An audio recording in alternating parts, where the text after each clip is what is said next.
Welcome to Nasdaq Trade Talks. I'm Jill Malandrino, Global Markets Reporter at Nasdaq. Joining us for this segment, we have Chris Englebert, Founding Partner and Chief Investment Officer with Englebert Financial Advisors, to discuss what the tax ramifications are when you start drawing from Social Security. Chris, it's great to see you. Welcome back to Trade Talks. Yes, thanks for having me. Great to see you too, Jill. And as we're well aware of, RIAs have older clients and they have questions about how Social Security and how Medicare works. Explain to us, how do taxes impact that?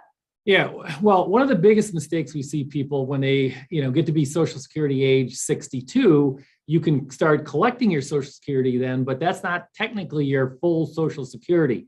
So what people really need to understand is how much of a penalty they pay, number one, by collecting their Social Security early, and number two, the tax ramifications. So Social Security is one of the few benefits that's taxed twice. It's taxed when you're making money in your payroll, but then when you go to collect it, it's a very regressive tax. And I have people that have pensions, they have dividends and interest, and then they collect their Social Security on top of that. And I'm like, do you realize that anywhere from 50 to as much as 85% of your Social Security can be taxed? So a lot of them don't realize that. And a lot of them don't realize that when they hit 65, they say, well, gee, I need to get on Medicare too.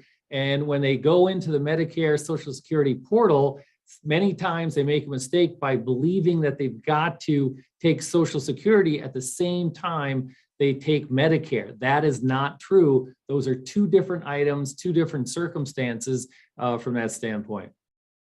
So even if a client is still working past 65, your recommendation is not to automatically sign up for Medicare? Yeah, I mean, from a Medicare standpoint, if you're working at a company that provides good benefits, why would you take Medicare? Right.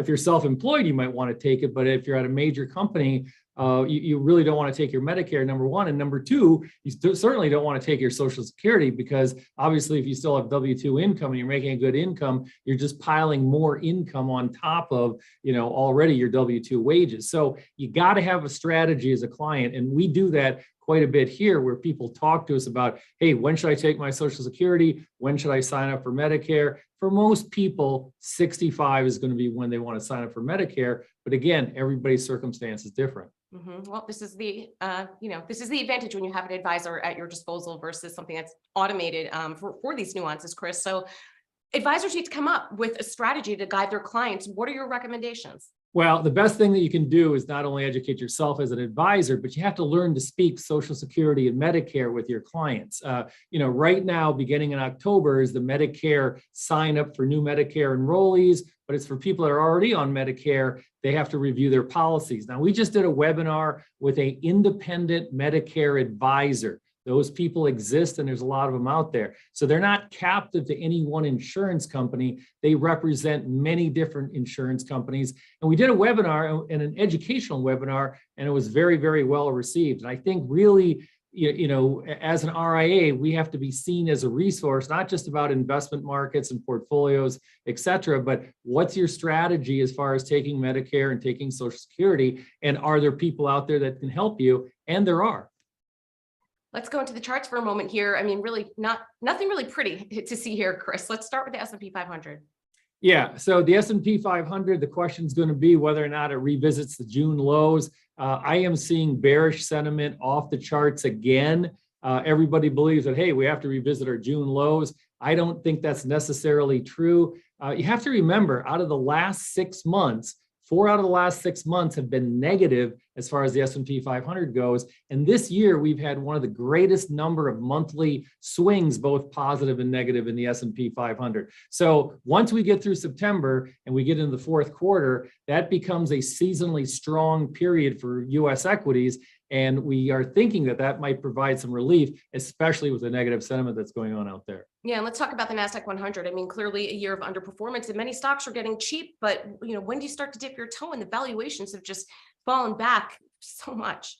Yeah, that's true. And I mean, there seems to be a rotation out of the large cap tech. And I remember you and I talking the last couple of years, and the shoe was on the other foot with large cap value. It would pop its head up, and it would get it would go back down, and large cap tech, started, really taking control. Well, now again, the other team is on the field, where large value dividend stocks. I mean, if you look at some of the dividend indexes, they're only down 9-10% for the year. I mean, I hate to say only, but tech is getting cheap at this point in time. I mean, if you look at some of the major tech players out there, their earnings are still on target for 2023. And I think at some point, sooner rather than later, you got to dip your toe in if you are underweighted large cap tech. And of course, Russell 2000 following the other assets lower. Yeah, I mean, this is still my favorite asset class, but you can't escape it. I mean, when the market sells off, we've had literally a straight line sell off the back half of September after Jerome Powell's comments. Obviously risk and reward are higher in the Russell 2000, but interestingly enough to note, the Russell 2000 hasn't taken out its June low. So it's shown more relative strength in the July-August rally that we had compared to the S&P 500. And so far, it's showing better relative strength on the downside. And how about oil? Straight decline, good for the consumer. Yeah, I mean, I think this is the story that a lot of people are missing. I mean, oil was driving the fact that we had such high inflation numbers, and oil continues to go lower. My call, I've been a bear on oil all year long. Oil was started the year at $75 a barrel, had a huge rally. It is now below where Russia, Ukraine, the invasion took place. And I can make a case, Jill, that we could see oil go lower than what anybody believes at this point in time. And I think that would be the surprise, and would also help, obviously, the consumer, and would help anybody that's in the supply chain alleviate a lot of that inflationary pressures that we've seen. And let's wrap up here with the 10-year treasury. I mean, fixed income having historically pretty poor year. Yeah, I mean, this is literally the worst year for fixed income. I mean, I've been having a lot of conversation with bond managers.